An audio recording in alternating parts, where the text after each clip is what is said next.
Anyway, we are here with Moosie. Say hello, Moosie. Hello, Moosie. Rainy Hello, Moosie. and Gizmo. Hello, Moosie. Yeah, everyone say hello, Moosie. Yeah. Um, and we are ready to get started on the one I have hyped up the most because it's my girl. Um, yeah, I don't know. I'm just excited. It's like, wait, it's been a while since we did this. I'm like, what do I do? What do I do usually? What do I say?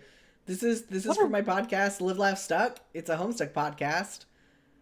So if you like this, you might like that. You know, that's it. That's that's what I got. Um, There's words, more words, and best part about it, more words. true, true and accurate. I will never get over. It will be released on a regular basis. Like, just get rid of this now. Like the purchase, like you can get rid of this now. The purchase more volumes doesn't need to be there once I purchase it all. We need the occasional psych. Because one day, maybe, there'll just be something there, but we'll have doubted it. That would be fucking wild. It'd be hilarious. That'd be some crazy shit. Takes everyone off guard. Yeah. Okay. Volume 8 of Stresses, Song, and Otherwise.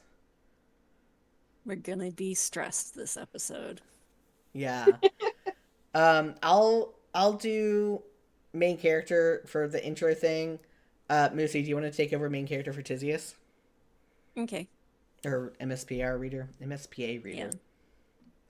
And I immediately didn't. I immediately missed reading it. Cool. Another night, another ramble. A classic song comes back to you as you continue on your way. Some of that good old earth wisdom about a specific kind of footwear being made for walking. You wish you had that kind of footwear right now in this current chapter of your life. Or any footwear for that matter. You've definitely learned your lesson about getting overexcited at the prospect of new friends. And running out in nothing but a bathrobe. Oh, who are you kidding? Maybe not in that particular bathrobe way, but chances are high that wasn't the last time you'll fly off the buoyant afterglow of an intense friendgasm. Oh my gosh.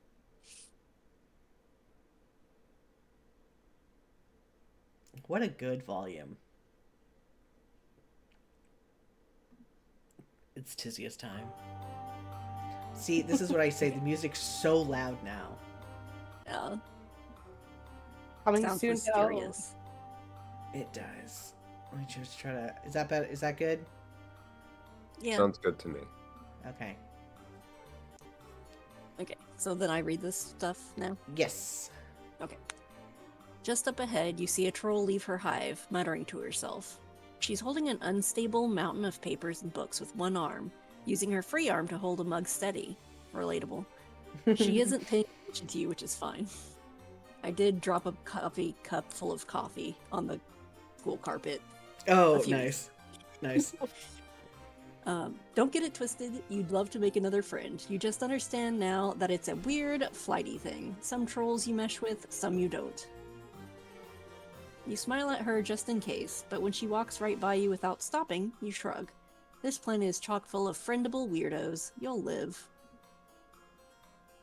You only take a few more steps before the sound of her absolutely eating shit on the sidewalk makes you turn.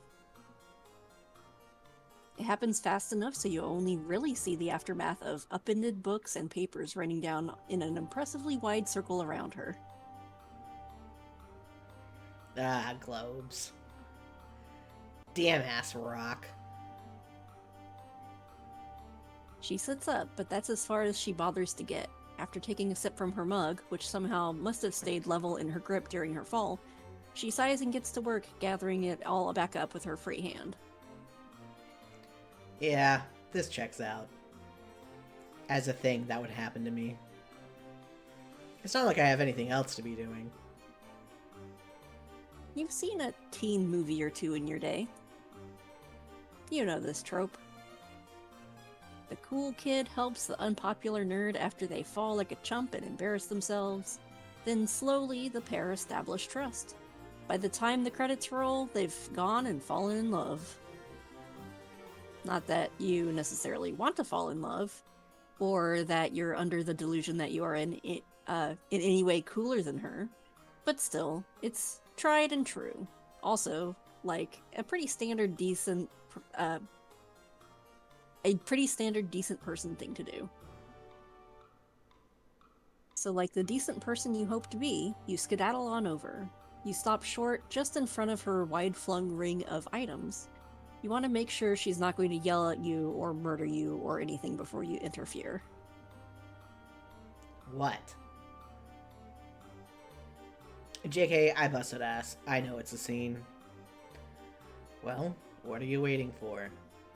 Be a good bystander and stop standing by.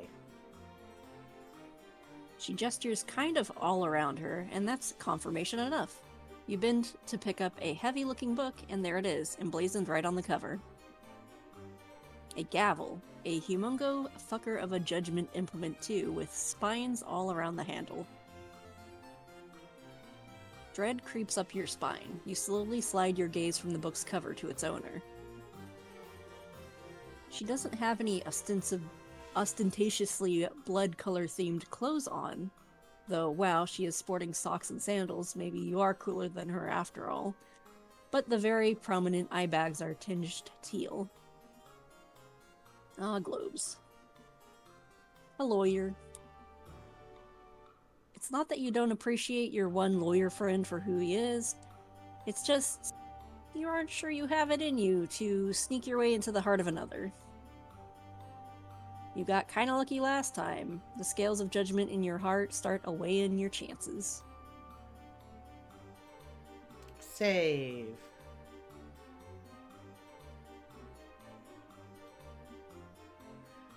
Keep standing by. They're paralyzed by choice, or pick up more papers.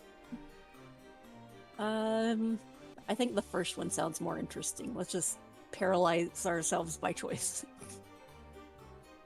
You kind of can't look away from that gavel. Those spines could really stab a person's skull right open, huh?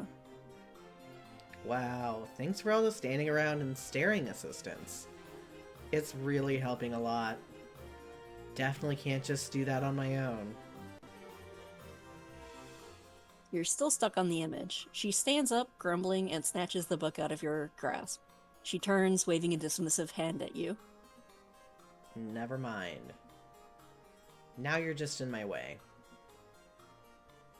She doesn't tell you to leave, but she stops acknowledging you, which you figure is pretty much the same thing. You were iffy about this one from the start, but damn, it turns out rejection still stings. I forgot how Oh my good God. the Tyzias art is. It's just perfect all the way through. It's so good. Okay, let's load up. Pick I'll up more actually help papers. this time. Yeah. Be helpful. You start making neat piles of all her stuff, after watching you for a second like she's making sure you're not screwing up.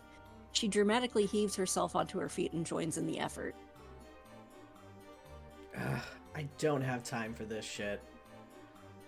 Make sure to keep the B-34s together in my red folder. You look down at your current pile. B? That's the one with the little hook on top, right? Or is that G? Sweat pricks at your temples.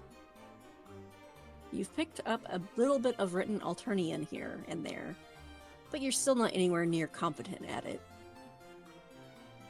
Sifting through the papers, you search for anything familiar.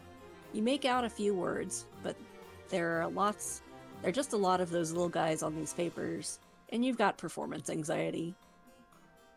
Oh, right. You probably still can't read. You look up at her, startled. How can she tell? Well, I mean, you don't look much like a troll. It isn't exactly a gargantuan mental leap to assume you're not from around here. But also I've heard about you. You straighten up. Any press is good press when it comes to friends discussing you, right? Teal's talk. Oh. Unfortunately. Oh. She puts her mug down on the ground and picks up a fallen book, talking as she flips to whatever page she's looking for. That little asshole is going to have even more unfortunate crap to say to me when he finds out I set us all back by dropping half our group project in a ditch. She paces in flustered circles until she finds a bookmark among the debris. Flicking a wet leaf off of it, she shoves it in the open spine of the book and slams it closed. Ugh, whatever. I can't think about that yet. Gotta get all this back in order first. Right, yeah, the ordering stuff. You keep at it, doing the best you can to keep similar-looking things together. You can feel her eyes on your back, and you turn to face judgment. You've basically gotten it right, actually. He did say you were quick at the draw. I'm Tyzias, by the way. She doesn't so much smile at you as grimace. It looks mostly pleased, as exhausted expressions go. That's as good friendship building material as any other. You've certainly started with worse than being complimented. The breeze plays at a few ends of her frizzy hair, ruffling a few pages while it's at it. Now that you aren't frantically trying to prove your helpfulness and have a moment to think, you don't know if the sidewalk is the best place to be starting from scratch with a whole filing system. You open your mouth to tell her as much when a huge papa gust follows in Breeze Jr.'s wake, blowing the neat stacks back into chaos. Mother grubbing. She sinks slowly back down in the snow globe of paper, takes a long sip from her mug, sitting next to her, and then tilts her head back and unleashes a single deep gut holler. You scuttle around, catching documents out of the air until the gust is gone. It's not that Tyzias doesn't seem capable, it's just that she seems a bit burnt out. Relatable. You know what it's like to feel like you're at the end of your rope. So now that you have half a swinging grab at a handle on things here, you feel like it's your turn to do the heavy friendships lifting. Save. Suggest that a small breather might help. Offer to help her organize it all somewhere with less of a breeze risk. I would say the second option is more logical for dealing with paper sorting. Yeah. Hey, your night is pretty wide open. You wouldn't mind moving this operation to a less windy location and getting it together for real. And getting it together for real. Yeah. Yeah, alright. She still sits there kind of dazedly, so you take over. It feels nice to be useful, even if you're not super confident about your skills. You at least know how to make a mean pile. After you make a handful of them, she moves to join in the effort, so you shush her back down. You're helpful McHelpperson, and you have got it. She makes a non-committal noise and watches you work. You try not to feel too bad when she winces at a few of your sorting decisions. She doesn't stop you, at least. She scrunches up her face and yawns, which catches you off guard. Man, she is really wiped. You look away from her to the paper you were about to grab, but it's not there.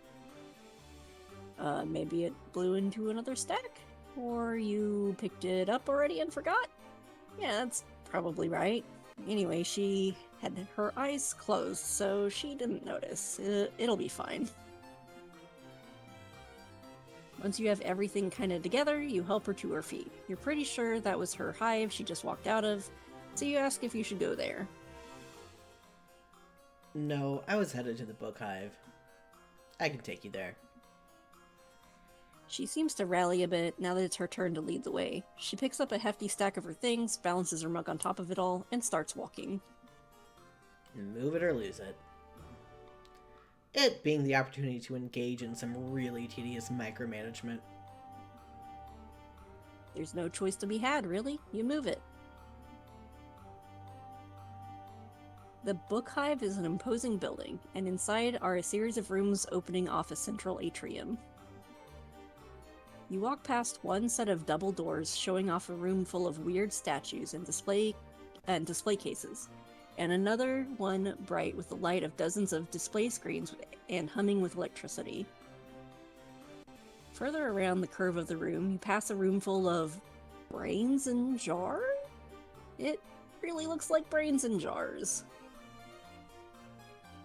There's another still. There's another still, a windowless one, ostentatiously secured with multiple padlocks and what looks like a retina scanner. There are a bunch of trolls in each room, and as you keep passing doors, you realize they're almost all teal bloods. Are they the nerd cast? Wow, harsh. I mean, yeah, though. We kinda are. I know plenty of gold bloods who spend their nerd energy ruining the internet from their basements, and blue bloods usually have their own personal jerk-off book hives. And there are always outliers, I guess. But yeah, between us and the Jades. The book hive is blue-green dweeb city. Tyzias keeps moving like this is nothing new. To her, you guess it isn't. She pushes a creaky wooden door open to reveal a large study room full of bookshelves and furniture. There are even a few weird-looking ferns decorating the place. In here are a bunch of trolls, some reading, many on their computers. You dump the stuff you lugged here onto one of the tables. The sound echoes in here, and a handful of trolls look your way. Yikes, you hope your presence won't be too conspicuous. You're probably fine. Unless anyone gets horny for acting grown and wants a bounty. But you're with me, so they probably won't want to mess with you. You're a little surprised by that. Tyzias, who has slumped down in a chair and is stolidly reorganizing her piles, doesn't exactly give off a brawler aura. No, like they know I'll talk them out of it. Or whine at them about leaving me alone until they do. That makes you feel safe enough. So, time to do some good old-fashioned organization? What is this big project anyway? Ugh, it's just some bullshit. She stops and cuts her eyes around the room, but no one is still paying attention, as far as you can see. She starts speaking again, quieter. An assignment for one of my legislator training courses. We're supposed to choose a prosecutable offense from the scrolls of evisceration and list all potential. She must be able to sense your eyes glazing over at the idea of another long and not parsable legal jargon ramble, because she cuts herself off there. It's barely worth describing. Grub school level, honestly, but it's extremely fucking tedious to research and then annotate. Especially when you can't find sources that haven't been scrubbed nice in fuchsia. Anyway, as long as we get things in the right folders in the right order, we should be good for now. Sounds good enough to you. Plenty of time to keep chatting and getting to know each other. Though, she said this is what was a group project, right? Where are her group members? Shouldn't they be contributing? Ha, like I'd let them. Just kidding. I'm very good at allowing people to help me. She grits her teeth and nods at you, masterfully setting aside the papers labeled with the letter that looks like a little microscope. Case in point. Anyway, they did their parts already. I just want to make sure to add the finishing touches. Right then, you hear approaching footsteps. It had better not be some high blood you gotta take out. You mean, you'll do it if you have to. It's tried and true. You're just not sure how well this dynamic duo would fare in that case. You stop scanning the room for potential bludgeoning material when you see Tyzias's expression go from regular tired to tired and annoyed, but not in fear of mortal peril. You hear him speak right as you start to turn. Oh, the mighty fall, and into a mud puddle it seems. At least my associate seems to be picking up after you fairly efficiently. Fuck off, Sorgor. We'll have it together in time. You're sure you don't require any assistance? I'd have to raise my rates from my original offer, but you know it still stands. You did your part already. So spare me both your sales pitch and your company before you give me a second acid tube ulcer. Reading her quirk is hard. A little bit, yeah. Oh, right, you need to do those final edits of yours. Subtextual anti-establishment agendas don't insert themselves, after all. Suit yourself. See you in class. They give each other an identical but inscrutable hand signal. In the huff of perturbation from a nearby jade is any indication, it's got to be something vulgar. Nice. Perish. Perish. Oh, he's so good. This is such a good route for Teals. Yeah. He smirks and raises his eyebrow at you as he turns to go. Come by later. You nod. You open your mouth to be nosy, but Tyzias sees it coming a mile away. What, you've never had a class friend? Someone who does good work but is miserable to hang out with? I don't have time to waste on more than one quadrant or on lying to you, so don't blow a brain gasket. Just when you think you have all the troll dynamics down, you gotta make room for that cursed bastard nuance. Anyway, you guess it all makes sense. You and your troll friends have all kinds of weird vibes with each other too. Whatever works. Exactly. You go back to happily sorting. Tyzias rolls her shoulders and starts leafing through your piles. Where's my... Have you seen a handwritten page? It should be here. She starts double-checking herself. Her pace doesn't so much escalate as it does intensify. Her whole body becomes almost graceful with efficiency. You got everything, right? I thought I watched where it all went. I could have sworn I saw it land. You can help her redo a lost page. It shouldn't be too hard to recreate it. That doesn't help. She glares at you and starts forcefully whispering, still double-checking piles without looking, like she knows them by touch. You don't understand. Those are my personal notes on an extremely sensitive topic I discovered while researching. I was only planning on using it to inform my stance, not turn it in with the rest. It's not here. She stops her futile search, downs the rest of whatever's in her mug, and holds her head in her hands. I'm fucked. I might as well lay down right here and until moss grows on my desiccated body. That's dramatic. You don't want to blame her or anything, especially since it is possibly sort of your fault it's lost, but you still want to give her hope. Maybe next time she should use Gorgle Docs. It won't blow away, and it has collaboration settings. You've used them with... Her head pops back up, her features slack. I can't use Gorgle Docs for this. Are you listening? That is the whole point. You know who owns that, right? Every document is monitored. Analog is the only way to do anything unless you know how to get me onto the dark web, which I fucking doubt. If someone found it, if my handwriting is recognized, I'm dead. Then I'll never be able to... She trails off, just sort of slumped in her seat, staring into the void. Shit, you really fucked up. You admit to her that you may have allowed one page to blow away when you weren't paying attention. and that it could possibly have been that one. Great. I can't believe I was stupid enough to let someone else handle things. I was just so tired. Her shoulders start to shake a bit. Oh. Oh no.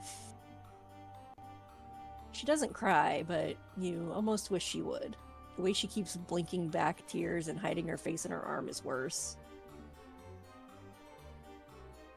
It feels invasive to watch, and thankfully it doesn't last. She sniffs once, clears her throat, and wipes her face back with her sleeve. Silently, she stacks all her things back in a pile. Okay. I need to retrace my steps. Maybe it hasn't been spotted yet.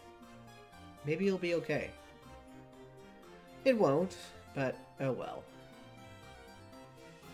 You reach to help, desperate to fix the situation, but she gingerly picks your hand off of one of her books and drops it in your lap. Your stomach sinks to join it. No. Don't worry. I've got it. She wrestles it all into a precarious heap in her arms. It wobbles once as she makes her way steadily to the door, but she catches it herself. Head high, she keeps walking. She doesn't look back.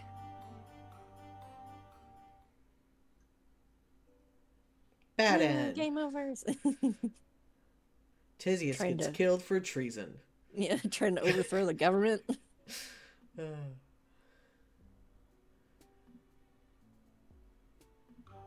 Up. Okay, Is well, my let's thing do a... on? Oh, yeah, I hear you. Okay, I just didn't see my thing popping up for a moment. I'm like, did my mic turn off? Oh.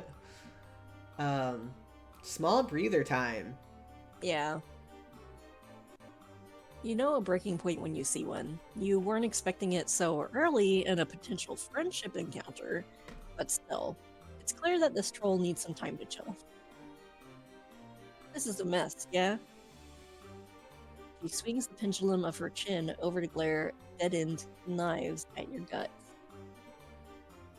Okay, yes, it's a mess. But it seems like maybe, perhaps, it would be best to sort of put a pin in it all? Suck air in and out of our insufflation sacks, or whatever, and just get it together for a minute. No group projects were ever aced when the clear leader was not at her peak mental performance. She wrinkles up her nose and closes her eyes. You know what? Fine. Fuck it. Not all of it, of course, but this night specifically, and everything and anyone I know or have thought extensively about before in my life. So that just leaves you. What do you have in mind, friend? Because I'm all out of ideas. That word still does a number on you, no matter how many times you hear it used flippantly. You have an idea already, so you hurriedly gather her shit into extremely unorganized piles, which she drops off in her hive to deal with later. You half expect her to just not come back out, but she does. She's kept only one heavily annotated tome and her mug, which she nods at when she speaks. I know, but these are for just in case. Anyway. Do your worst. With a salute and a few gentle tugs at Tyzias' sleeve to keep her moving, you get going. This is lagging a little bit. You Seems and your... fine on my end. Oh, okay. It just seemed kind of weird for me, but as long as it looks good for other people, that's what counts. Occasionally seems choppy for me. Okay. Yeah, I just don't know if that's like the stream or like the Discord part or not. But you and your Alternian pals have taken turns leading each other to some pretty wild places in your time here. The place you take Tyzias to, though, is somewhere you haven't shared with anyone. It's where you come back to on days when you can't find a friend, or don't want to impose on any of the ones you've made. It's on the outskirts of town, where the buildings are spread thinner until the landscape cuts upward in a jagged cliff face. Bolted into the side of the rock is a tower, or what's left of one. It's basically a heap of scaffolding and rusted-out ladders holding up a half-covered platform, but it's been a good place to staunch bleeding and stargaze. Do I give off an outdoorsy vibe to you? Does my half-untucked button-up and paltry muscle mass scream, would love to scurry up a dilapidated relic? She's so real for this, honestly. Right! She's so good! You'd worry about her hating your plan, but you kind of feel like she'd complain no matter where you took her. And at this point, the die is cast, so heave-ho you say, it's stronger than it looks. You offer to hold her stuff during the ascent. She gives you the book, but clutches the mug against her chest. You know better than to pry, but you're dying a little wondering why she's so weird about it. Unless she's got liquor made from viscera in there. Or maybe her lusses gave her the mug, so it's special. Could be both. You shrug and start climbing. Like you thought she would, she follows you. And like before, she complains about it the whole time. And like the fine structure yourself, you both weather it fine. At the top, she looks around. Is this your hive? It's more like a hideout? You still feel a little shy about it. It's not as fancy as your friends' hives, and you don't have any weird animal parent to make you snacks or anything. There are only little keepsakes you've picked up along the way to set up on the creaky old table next to some complicated old tech you couldn't get to power on. This must be an old watchtower. From when that was part of her imperial bitchiness's preferred method of surveillance. She runs a hand over the dusty screen. Oh, Triza? You learned about her. Ha, no. Her bigger, badder off-world counterpart, the Condos. Ah, you look at the rusted barrel of some terrifying weapon mounted in the corner, and then out over the landscape and sprawling town. In the distance, smoke rises from a freshly demolished hive. Glinting in the moonlight, drones circle it like buzzards. It's been like this for a while, then. You sit down, your legs dangling off the side of the platform. Tyzias joins you a safe distance away from the edge. That is one hell of an understatement. But, yeah, we've got a time-honored status quo in operation here. Streamlined. Efficient. Brutal. Tyzias looks miserable. That's not what you were going for. You summon up the old Roy G. Biv in your head for the 1000th time. She should be safe, right? Peels are middle class? Anyway, she's a lawyer. She's got the powers that be on her side. Saying so doesn't seem to cheer her up at all. I mean, you're not wrong. But being in a position to benefit from the system doesn't make the system more morally palatable. And if I'm being real about it, it's more me being forced to uphold it than anything else. She nods towards the book in your hands. Oh, right. How does this all work anyway? Can she just not be a lawyer? Aren't there good ones? Yeah, I can quit. If I want to get cold. There's always a choice. She sighs.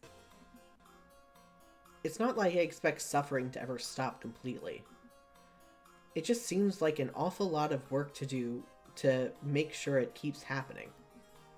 And that's the entire job of a legislator. Unless you're purple enough to get away with it, you're just guilty, no matter what. It's just a matter of going through all the fanfare of a trial, all for the same result. It's sick, but it's so normal by now that no one knows how to begin questioning it. She looks more exhausted now than she did during the paper explosion. Like when you've used up all your sadness and all you have is a deep, broken fatigue. This isn't exactly the rejuvenating getaway you envisioned. There's just so much injustice. You continue to try to be positive. Are there not political parties? Some secret underground movements or anything? Sure, most low-bloods you've met have a healthy, fatalistic nonchalance about their situations, but there's gotta be something else out there. There were a few people who tried to stir shit up back in the day. It's all kind of hushed up and hard to find any information on the history of them, though. Definitely not the kind of thing they teach you in Legislator training. One was a mutant blood, and the other had wings. So I guess they didn't have much of a chance anyway. You can't imagine this story having a happy ending, but you still want to know more. There's the subtlest shift in her tone of voice now that she's doing more than only complaining. It draws you in. One of them seems to have gathered enough of a following to have become a kind of religious figure, from what little I can find about him. The other one led a military revolt. They both were killed, along with their attempts at change. I don't even know what happened to their compatriots. She stops to squint at you. I don't know how you got me to talk like this. But, in the fuck it spirit of the night, I'm just going to keep going. If it wasn't clear, I am telling you things that can get me extremely cold. So, like, please be chill. You're so chill, the chillest, and probably also pretty collable yourself. Good point. She squints at you a little longer and then stares out into the night. Her jaw muscle clenches a few times before she speaks. I have some ideas. She's still not looking at you, but she sits up a little straighter. You feel your spine following suit almost on its own. All of us training to be legislators like to practice throwing our weight around. Some of us more than others, which I guess you have first-hand experience with. But we don't have much real power, yet. We will, though, if we pass our exams. Which I will. I've been staying up most days studying every documented piece of the law and some underground stuff too, when I find it. There are exploitable loopholes they don't know about. If I can establish myself as a major player, I might have a chance to change things. Some things you can only take apart from the inside out. By now, she's built up a fevered energy, even with the sluggish way she talks. When you shift in your seat, she kind of snaps out of it. Oh, sorry. Guess I got a little worked up. I don't exactly get to talk about this very often. It's kind of overwhelming to think about how fucked every little thing is all the time.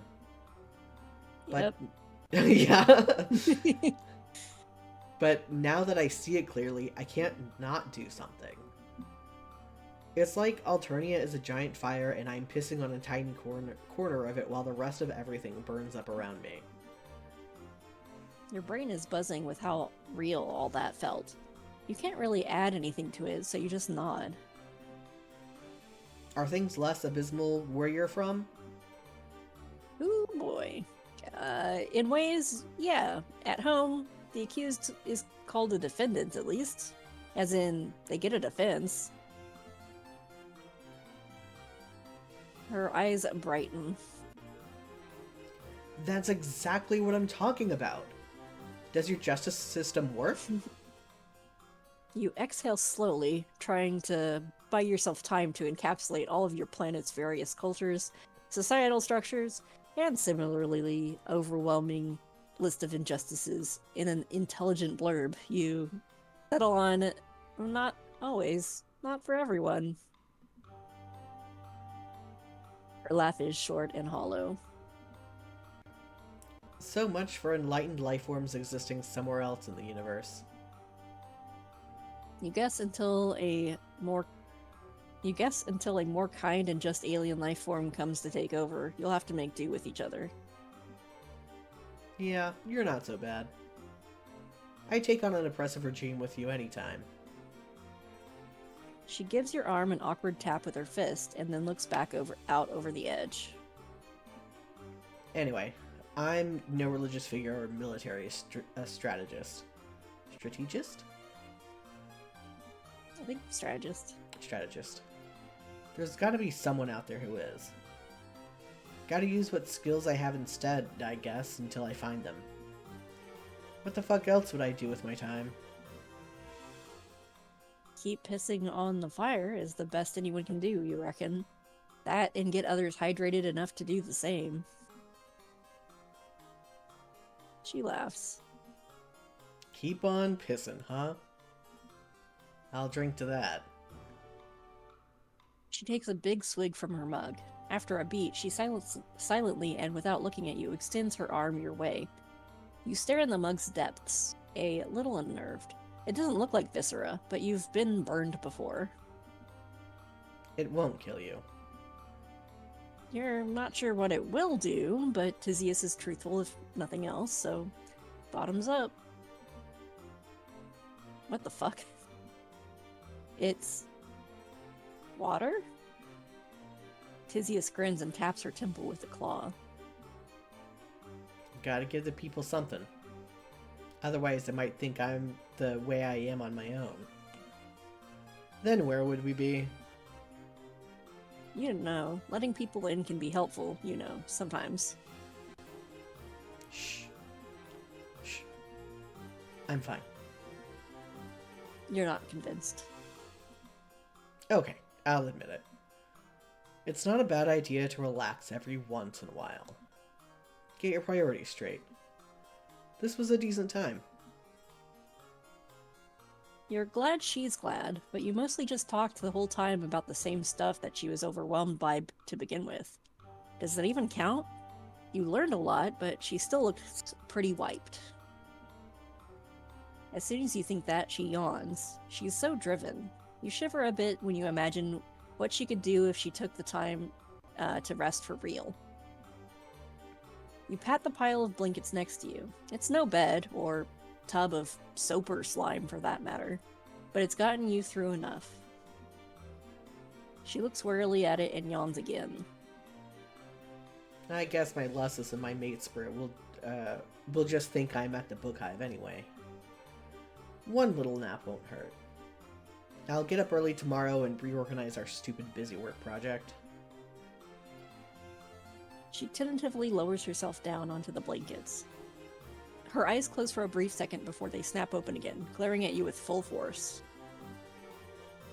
Don't doubt me, either. I've got it under control. Oh. You have zero doubts of it in her abilities, you say. She curls back up against herself, and a small rattle of contentedness shakes in her throat. Out in the distance, the blaze has dimmed into a thin plume of smoke. You hope whoever's hive it was is okay. You're not sleepy, so you'll just keep watch to make sure she gets up by sunrise. You tilt your head back and look up at the unfamiliar constellations. Your head feels full. It's intense, and not exactly what you'd call happy, but you know you're feeling it with her, and that's far from nothing. Tyzias! I love this ending screen. It's one of the best. It's so cute. Tyzias good. Oh, I don't know if you saw the message he was asking when they're on. Oh. My bad. I wanted to say something sooner, but I didn't want to interrupt the flow. The Oh, story was fair so enough. good. The story was so good, so cute. Let me respond real quick.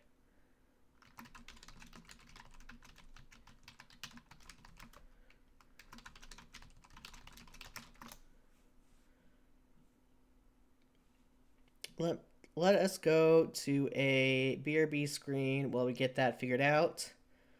I'll check in, I don't know, in like 5 minutes, and then bump it up if need be. Be right back.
Hey, we are going to wait until the top of the hour to give our zebra some time to hop on stream.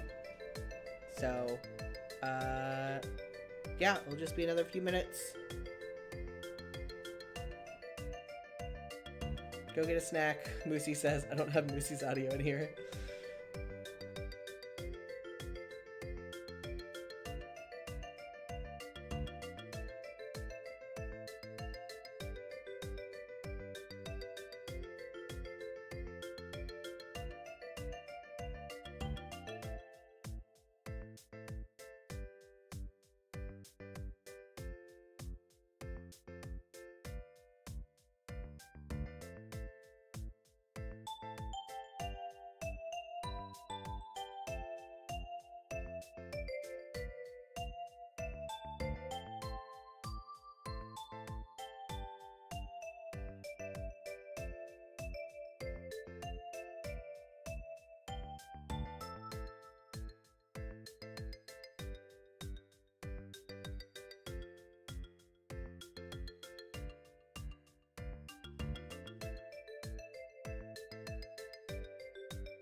I was just gonna say, you know what sounds good? Those, I always have to make sure that I'm saying it right.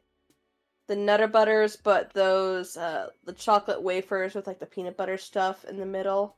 Chocolate, you know what I mean? Those. Those have a nice crisp, and they just...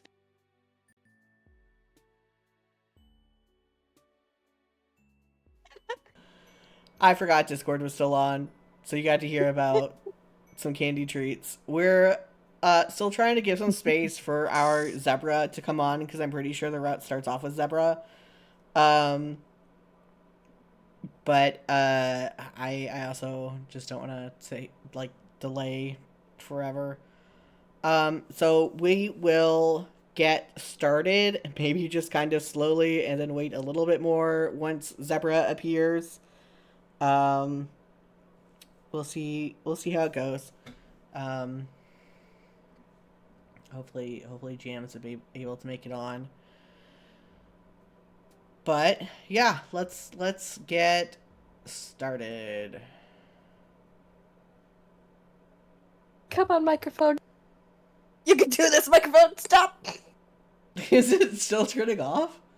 Oh no, that time I accidentally turned it off myself. I was trying to move it a bit closer, and I clicked like, no. Oh, gotcha. Stop. You are louder now. Okay, sorry about that. That's fine. I can turn you down if you want to move it closer. It's just yeah. How does this sound? Yeah, sounds good to me. Okay, because I only moved it like a couple of inches closer. Yeah. Anyone in the stream, if you have any issues with the sound, anything we could do to help, that'd be great. I know you can't really hear the background music at all, but it gets louder in the game.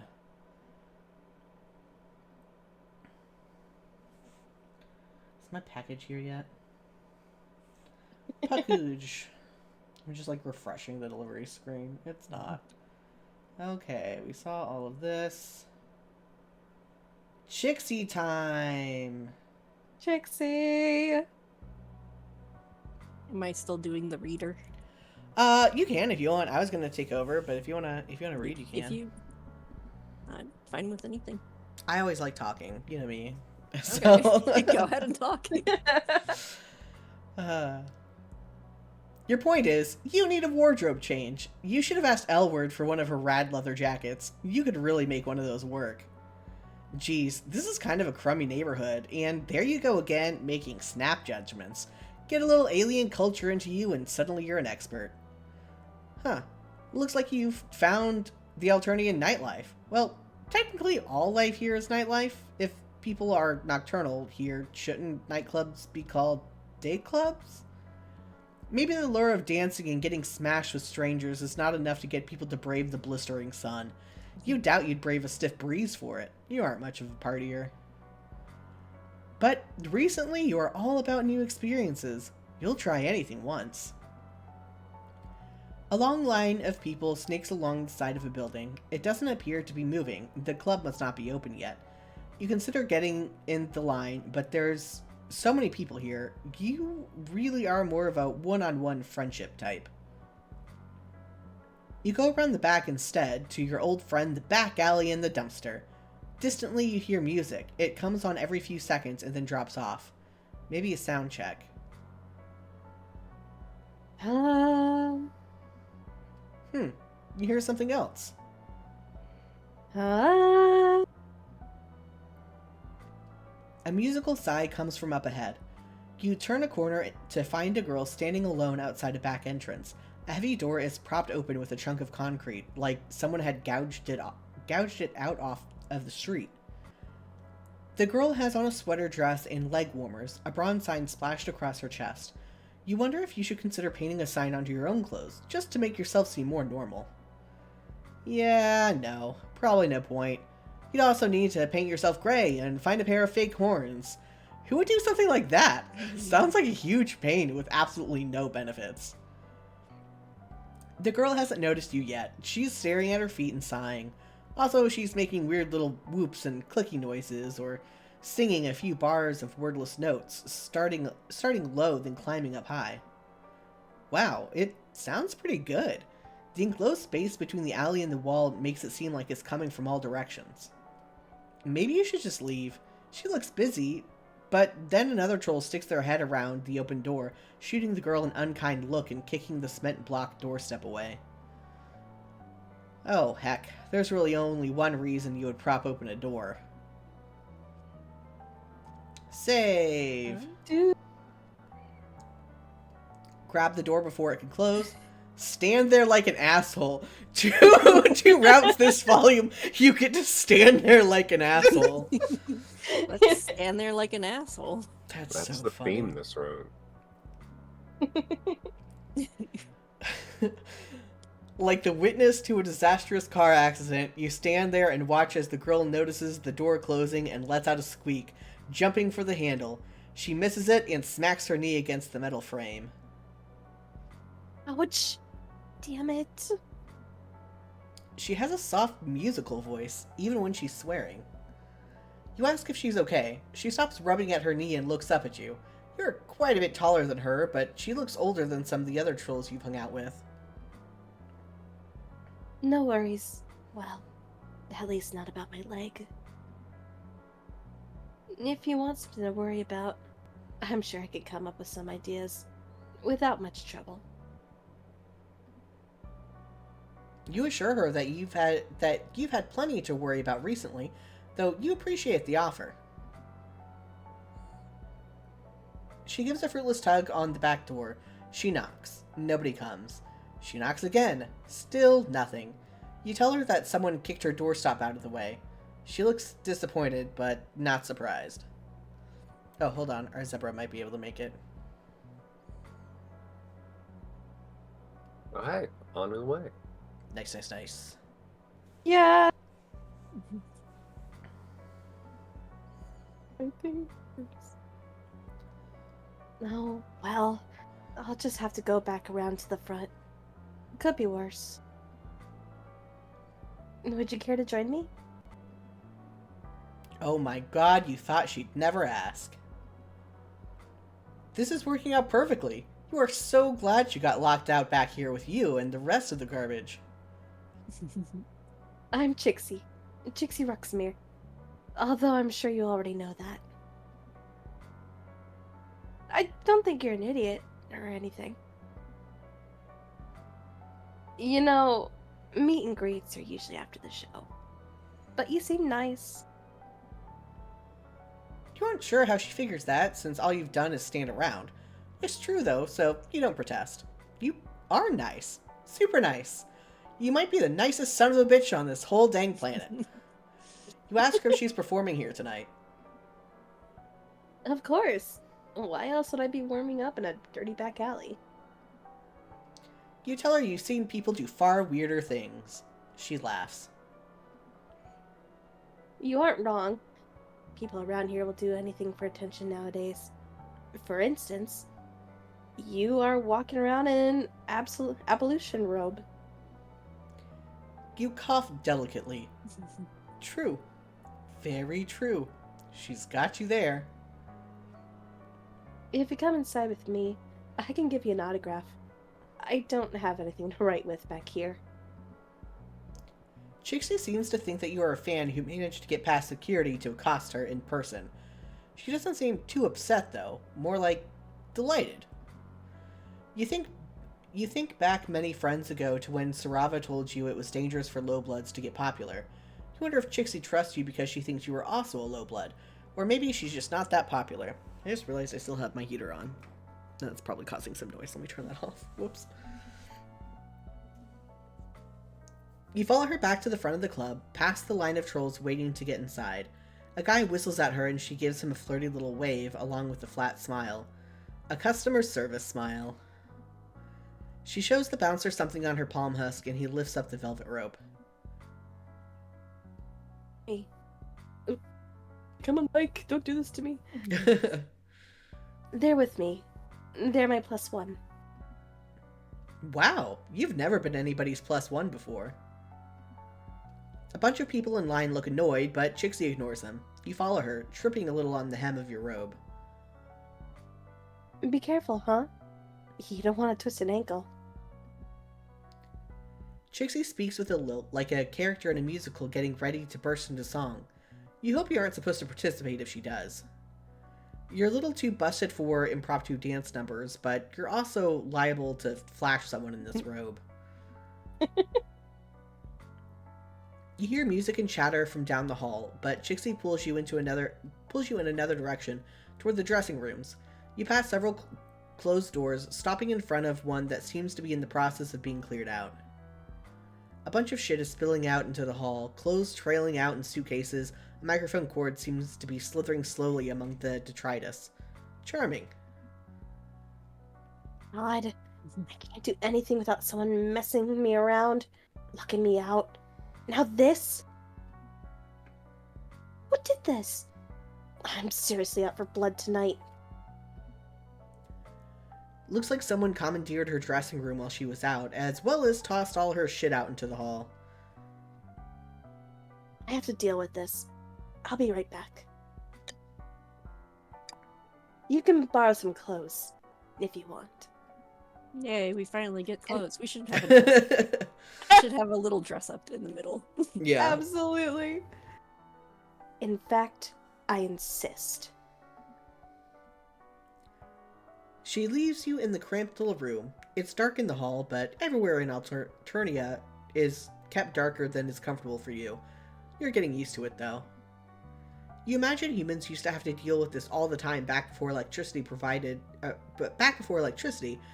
they didn't die immediately of, like, dysentery. You flick on the outline of white bulbs around the mirror. Oh, wow. Even in the soft, flattering light, you look like an A-grade free-range disaster. Takura's expensive rainbow drinker serum has rubbed off, and now you are mostly just dusty. Dusty. You wade through a couple of Chixie's suitcases, but everything here is too small for you. There's a couple sweater dresses and a hoodie that might fit, but without a pair of pants, that's gonna get real scandalous real fast.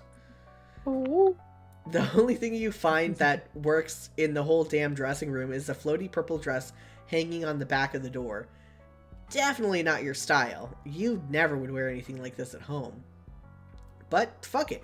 Roll with the punches, right? And not just in violence ways. Fashion ways.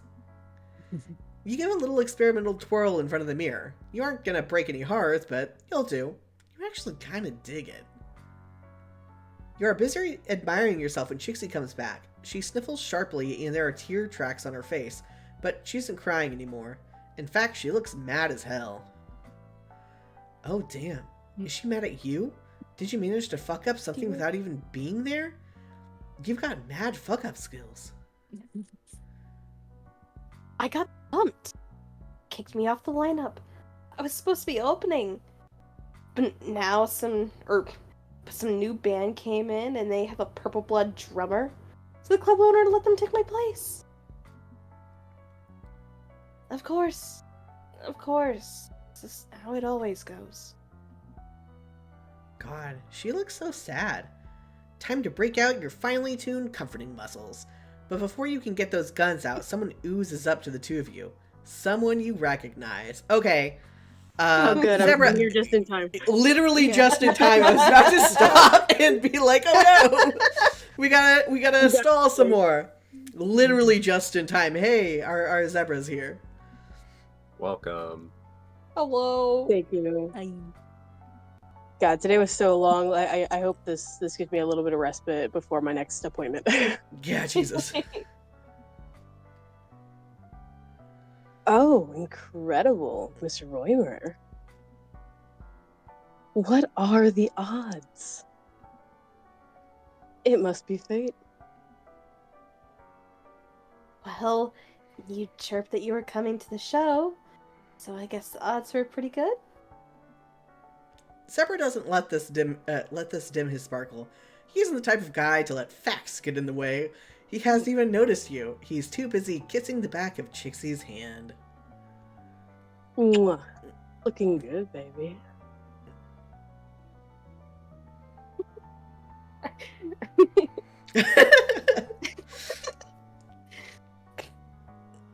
I'm kind of a mess. I've been crying. I'm into that. Jacrophilia Good aware. lord.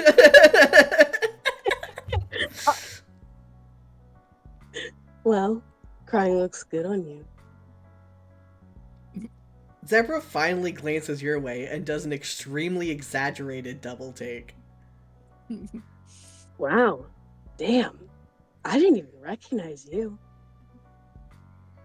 You clean up really nice, you know. You haven't cleaned up at all. Really, you haven't bathed since Dagora's fancy ablution trap. All you've done is put on a slinky dress. It's not like you aren't happy to see Zebra. You are. He's one of your many success stories. He's just, you know, the kind of friend you want to think back on fondly from time to time, remembering all the good times. Yeah, not necessarily the kind you want to hang out with, or have hang all over you like he is right now. Chixie looks at his arm around your shoulder and seems momentarily annoyed. Then her expression skips a couple tracks and hits back on neutral. So you've met where? Online? In a forum? Can I join? Not in a forum. Unless you're talking about the forum of life. He winks. Whoa. Fate just keeps bringing us together, doesn't it? Just like you and me, Chixie baby. Chixie laughs. Now that she's gotten over her surprise, her entire demeanor has changed. Her body language has relaxed and she keeps biting her lip. She looks like an actor demonstrating bashful on command. Zebra is eating it up. It was really nice of you to post about my EP on your blog. I got a lot of listens from that. Babe, have I ever told... I feel like they skipped it. There's a word missing. Sir, did Come you on, forget friend English? Jesus Christ. Babe, have I ever told you that I think you're so strong? Seriously, low blood girls are so strong. Chixie laughs again. It sounds painful. Maybe once.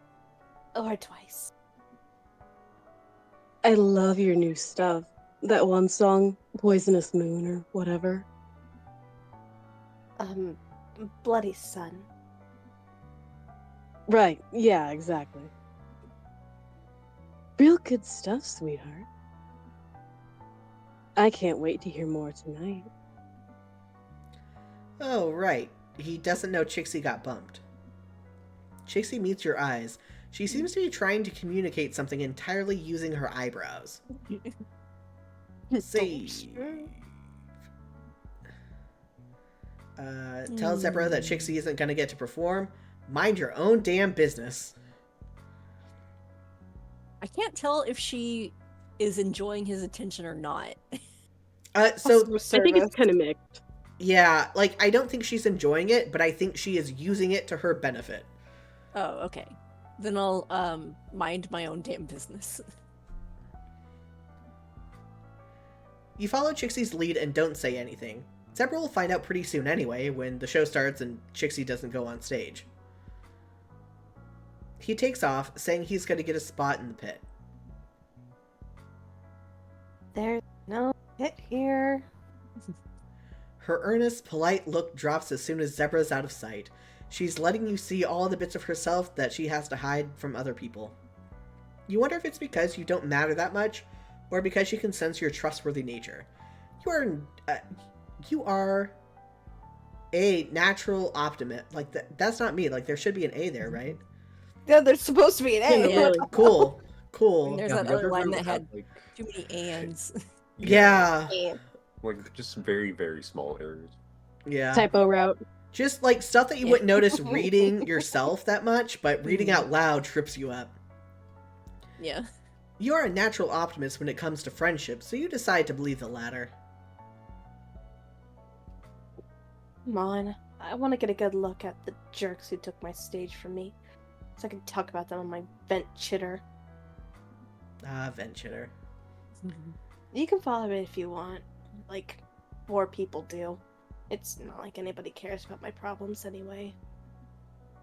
You risk an encouraging pat between her shoulder blades. She sniffs and wipes her nose. Well, at least I have you. My one non-creepy fan. Yay! At least I think you aren't creepy. I guess I don't know you that well. You assure her that you aren't creepy. At least not as creepy as that guy. Chixie starts to respond, but then breaks off. Her voice sticks in her throat like she swallowed a bug. Oh, wait, they actually eat bugs here. Like, she swallowed a live bug. Actually, they might eat live bugs. Well, fuck. Simile cancelled. Anyway, Chixie stops talking and you realize it's because she's listening instead. The first band is on, and going from Chixie's expression, this must be the band that scooped her. I can't believe it. I can't! She takes off. You aren't sure if you're supposed to follow, but she swoops back in and grabs your hand to drag you along behind her. Help! You go past the You're club forced entrance and to up a plot. stair. Huh? Oh, sorry, I accidentally talked over you. I was saying you are forced to see plot now. Forced to see plot, yeah. You go past the club entrance and up a staircase, emerging in a tiny backstage area. Chixie stops just outside the stage lights. The band on stage is 4 trolls, mixed cast judging from their clothes. Although you suppose they don't have to wear clothes the color of their blood, though most trolls seem to. Law or tradition? Both are dangerous to break. That's my song. They didn't just steal my set. They stole my set list! Her cheeks flush a ruddy brown and she shakes with rage. She begins singing along with them. Twist and pull, breathe the terror of life on hell, spines and gore forevermore on this nightmare island spell. Eris above, blight below. I'm knocking on your hive's front door. Lovely, please. I abhor. It has a kind of twingy country feel to it, except it's about murder. Or maybe love? You can't tell. It just doesn't really fit with the band on stage's vibe. It doesn't really fit Chixie's either, but then again, you haven't seen her perform. Maybe she's really different when she gets in the spotlight. She's crying now, tears streaming down her face as she sings. Nobody's gonna believe me. Or blah, blah, blah. Nobody's going to believe I wrote this music. It's some little dirt blood country girl. You remember what Zarava told you about Highblood stealing their music and acting like they wrote it? God, that's so unfair. Another choice. That sucks. Another. Where's the bar? You should do something. You should do something. Yeah. Chixie clenches her fists. Yeah. She reaches into a snarled mess of equipment and comes back with a microphone that only looks a little bit squirmy. Then she walks over to a costume rack and pulls down a mask. It's plain white, like the Phantom of the Opera mask, jarringly stark against the gaudy organic styles of most everything else in Alternia. She waits for a dip in volume in the song, and she gets one right after the bridge. Then she switches on the microphone and takes a huge breath. God. Oh, God damn it, Mike! Can you do this? Shut the fuck up! The shout reverberates around the club. The sound of the crowd dips, then falls off almost entirely. The band staggers to a slow, rattling stop. Nobody seems to know what's going on. Oh, hell. This isn't what you meant. You meant, like, egg their tour bus or trash them online. This isn't what I meant, bro. Chixie steps into the light and a murmur goes up through the crowd. The band singer lowers her microphone. She is in a short blue dress with long, vicious claws painted red. You aren't up on all the trends, but you're pretty sure that red is edgy. Chixie covers her microphone and says something to the band. The cerulean stares at her for a few seconds before letting out a cascading spray of laughter. Sure, honey. Okay.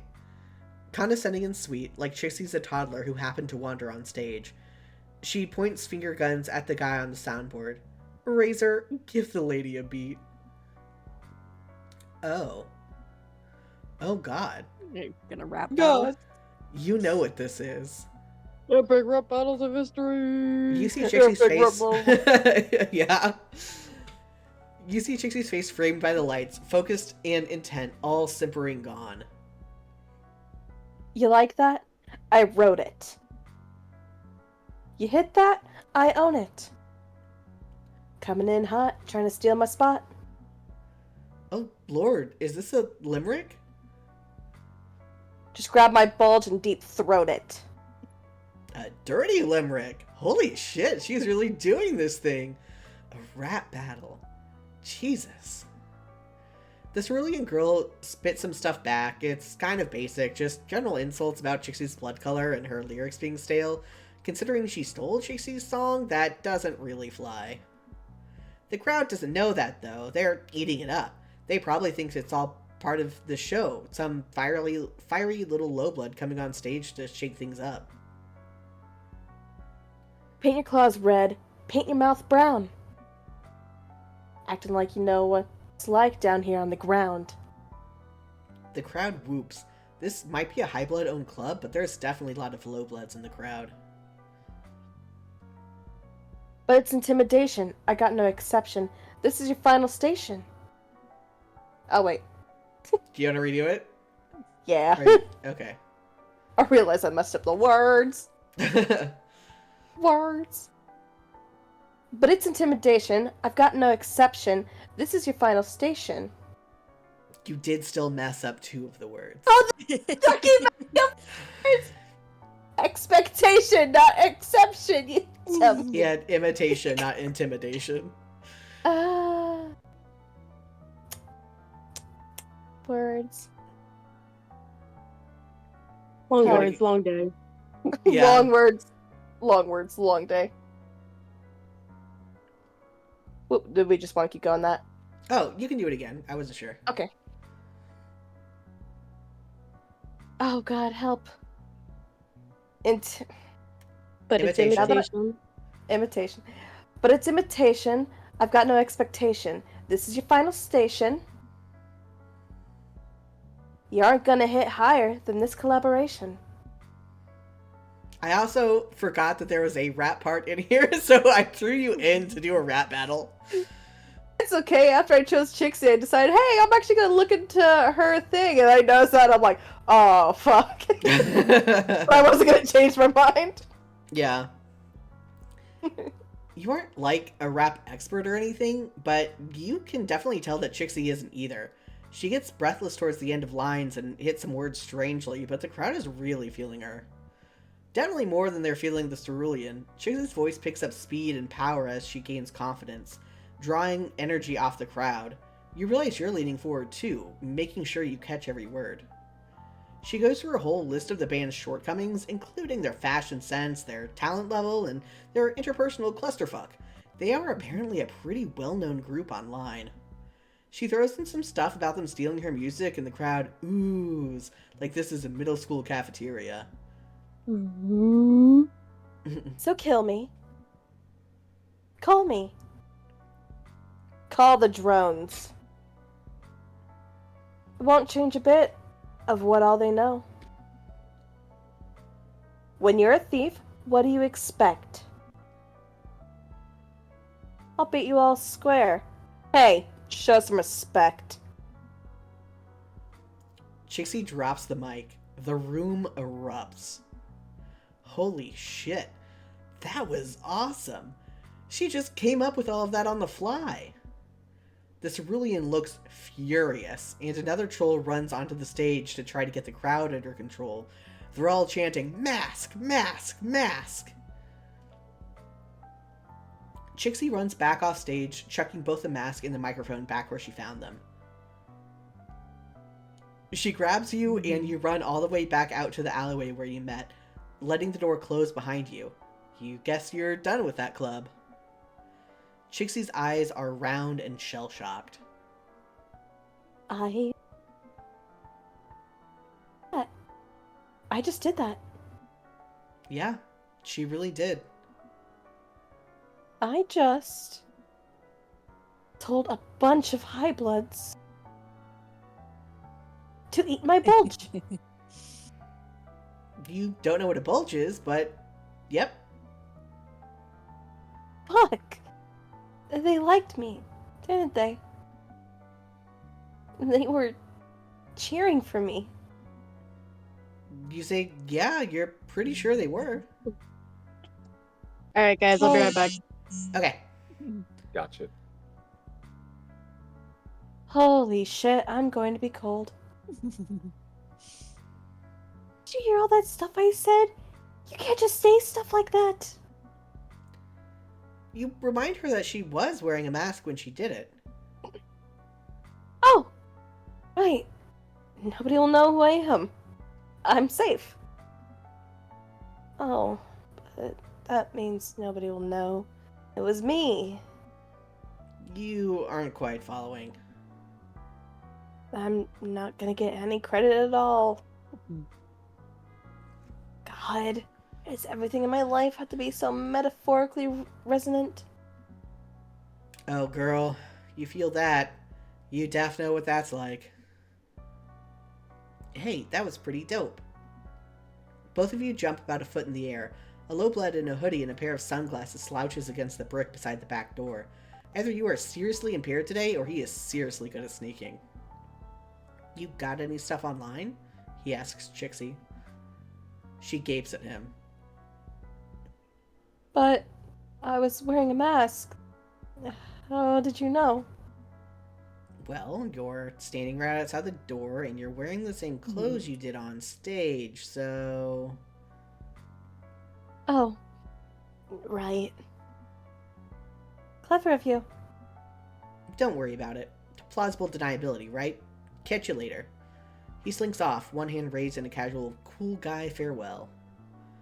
See, you tell Chixie, some people will figure out who you are. Possibly just randos outside of clubs, but still, she can do this. She can make her dreams come true.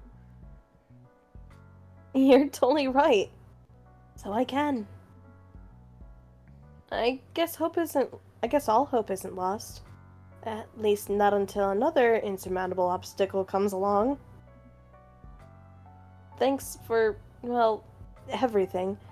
I would have never gone out there if not for you. She hesitates for a few seconds, then goes in for a slightly damp hug. Sorry.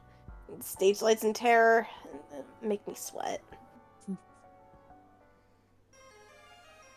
Yay! Oh, what is that dress? Yeah, that's the... That's not a slinky, that's a whole ass net!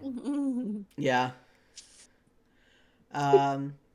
Which of course means it is now time to do the bad routes. Yep. Yep, I have to be right back real quick. Okay. Okay. So we grab the door this time, right? Yeah. Displaying the dexterity of someone far healthier and far less dressed in a slinky bathrobe, you grab the door before it can slam closed. The bronze blood girl's attention snaps up and she breaks off mid-note. She takes in the misplaced concrete and you holding the door. Oh, thanks for catching that. I would have had to go all the way around the front. Must have been the wind. Just what sort of wind do they have here that could pick up a chunk of rock the size of a turtle? Unless wind is urban slang for some rude douchebag. She gives you a quick little smile and darts through the door, letting it close behind her with a solid click. Yep. Locked. The brief gleaming flare of friendship you felt when she smiled at you in earnest thanks stutters and dies. You really had a moment there, but now she's inside and you're out here, where you will never reap the fruit of glorious friendship you planted with that act of kindness. Geez, what's the point of doing something nice if you don't get any credit for it? How strangely resonant.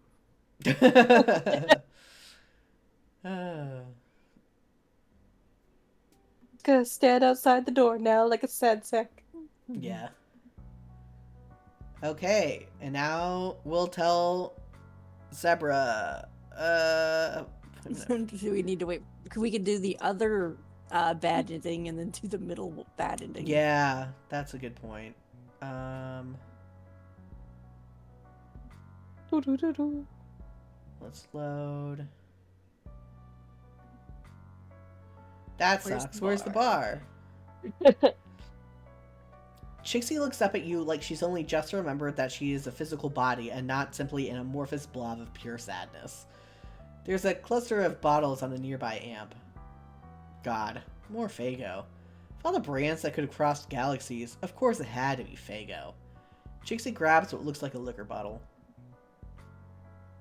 Right here. Come on. Not even my vent chitter is enough for this.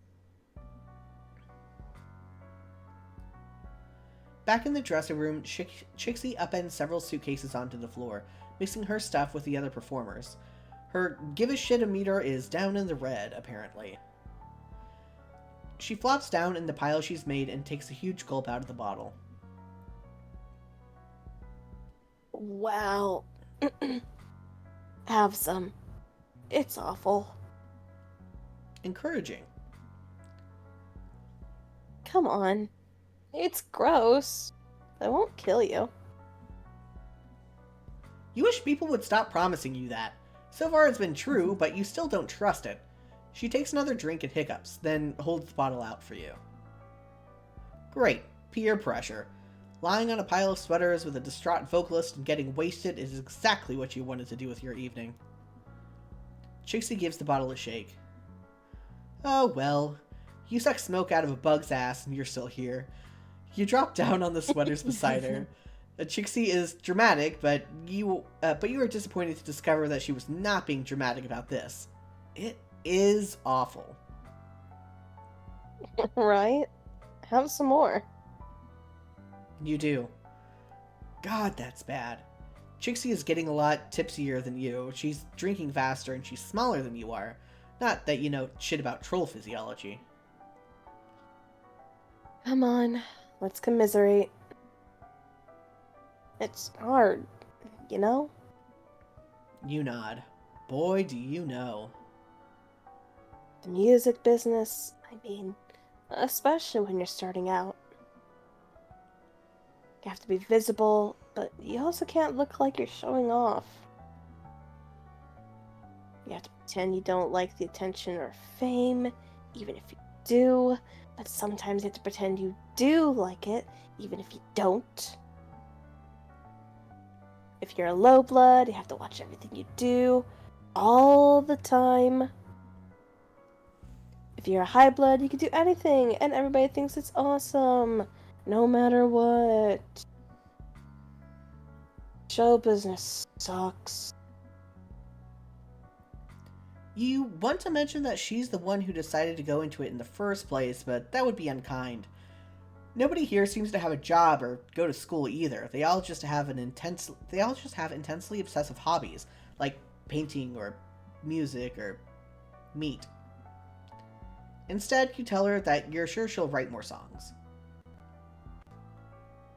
Sure, they'll steal those too. You tell her you're sure that's not true. Oh, come on. Like, pick that up. Shh. I guess that one is hard to pick up. Chixie attempts to put a finger up to your lips, but gets it half up your nose instead. Shush. Complaining time, not helpful advice time. Oh, dang. You can definitely get behind that, because you've got some complaints. You take another swig and it burns all the way down. You tell Chixie all about crash landing on a strange alien planet, the broken limbs, and hard times, and bad wardrobe choices. You skirt around all the amazing friends you made, though. You don't want to experience friend envy. Halfway through your herring story, you hear something. See, he. Chixie is passed out, drooling on your dress. Better than puking. Do trolls puke? Huh. Oh well, this isn't a vow of undying friendship, but it's not friendly? Victory? Victory. Uh. Oh. To be honest, if somebody let me fall asleep drunk on their ass while they just drunk off my ass while they just kind of held me there, I think that'd be grounds for friendship. Yeah. I would definitely call it at least trustworthy friend.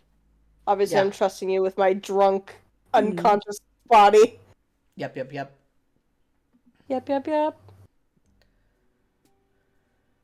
Okay, let's check with...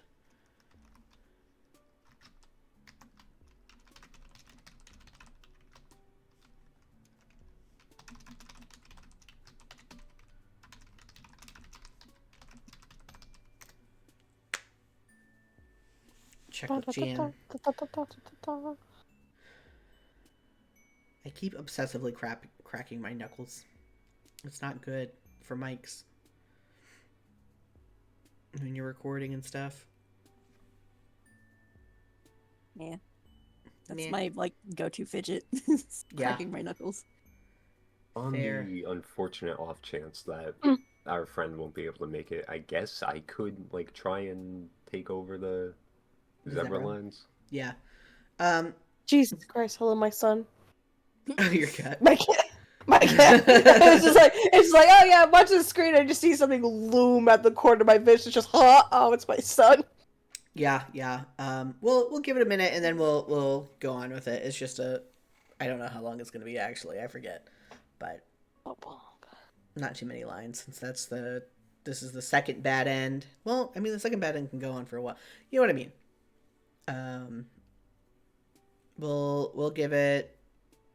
I don't know how much time's good to give. Oof.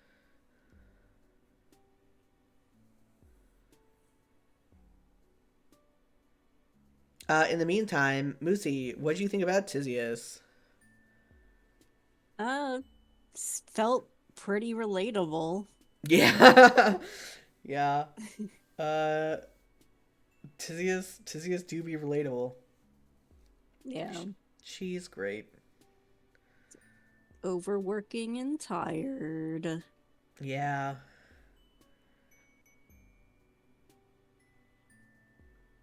Yeah. Just so many people just immediately latched onto Tyzias. Myself included.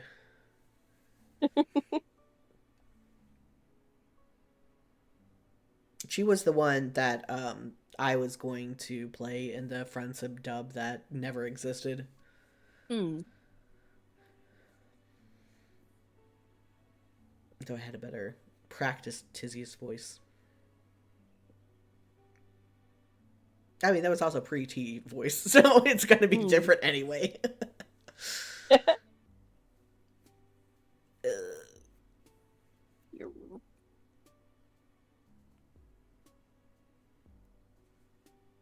Yeah, we're just going to have to move on. Also, I apologize if there's if it's able to pick up bells. My son is now playing with one of his bell feather toys. Oh, yeah, I haven't. Yeah, I don't hear anything. Okay, good.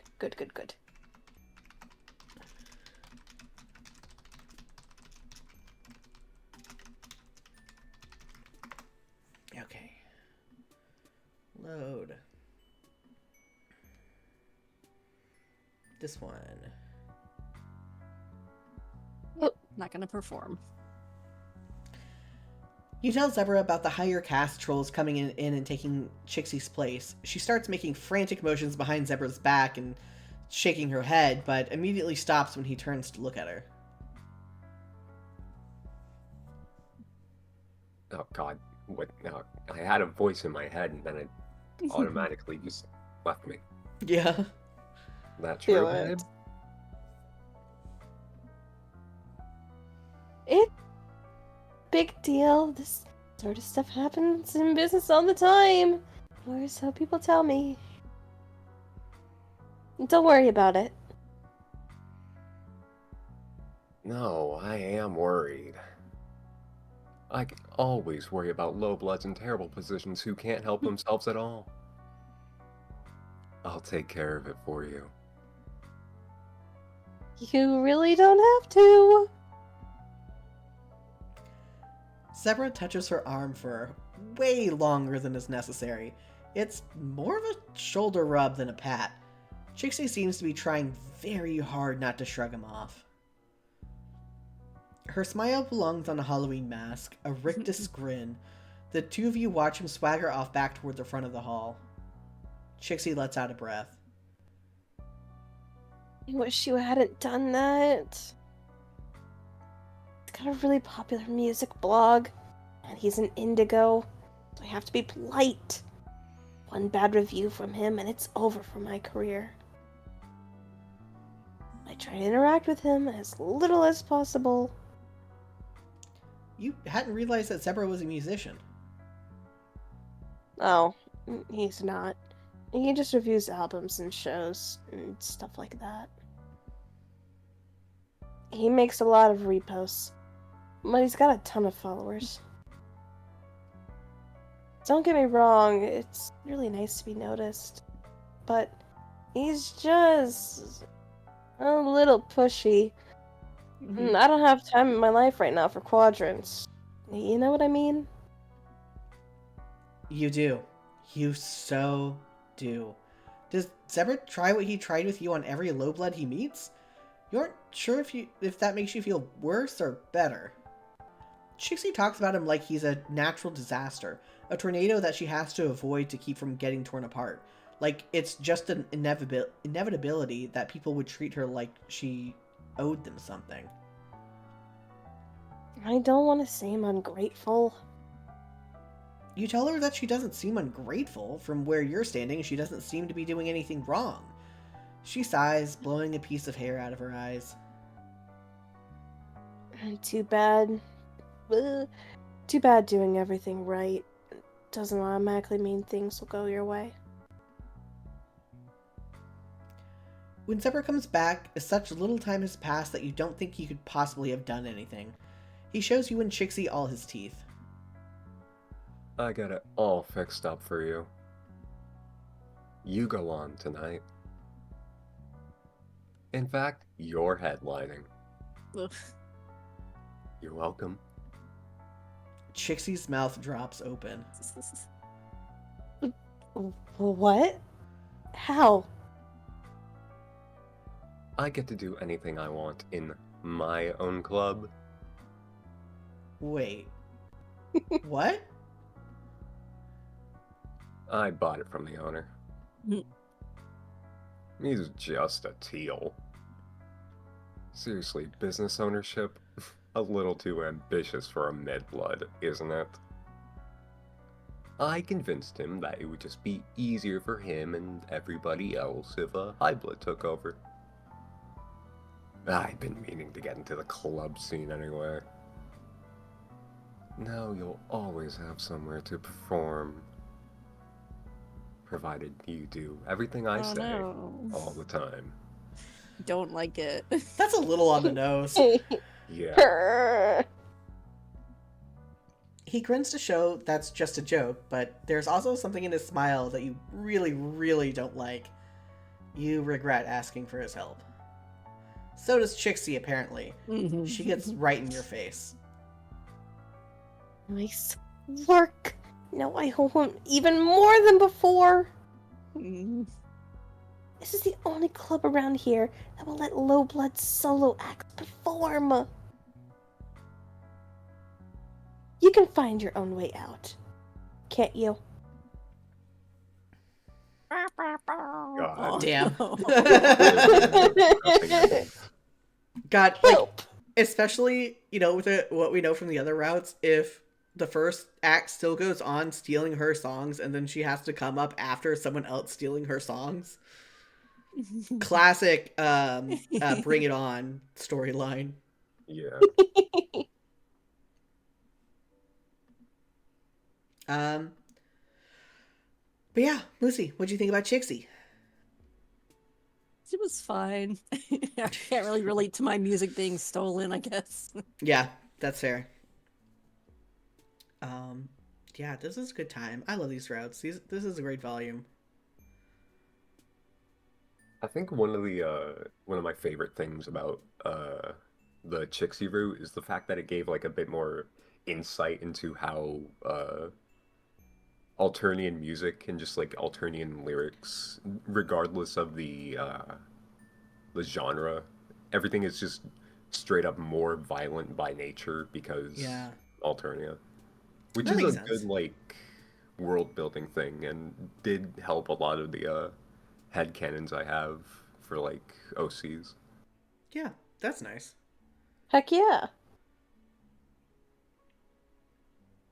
That's good shit. Mm. What do we have Ow. next? What's the next one? I was so hyped about Tyzias. I didn't even. It's like, what even can come after Tyzias? Ah, yes. Um, Musia times two, or Musia two. And Astasha. Astasha is so fucking cool. I love that guy. Astasha is pretty fucking cool. Um, cool. Okay. Cool, cool, cool. Yeah. So, sorry, Musia, you were gonna say something? No. Okay. I just hit myself in the face earlier. Okay. Well, I'm Oh, sorry. I brought attention to you hitting yourself in the face. Um. Moosey, where can everyone find you? Moosad.com. Cool. Moosade. Yeah. Rain, where can everyone find you? Um, I would probably say best bet is Blue Sky or Tumblr. Uh, though my Blue Sky is Song of the Sunrise. Cool. And Gizmo, where can people find you?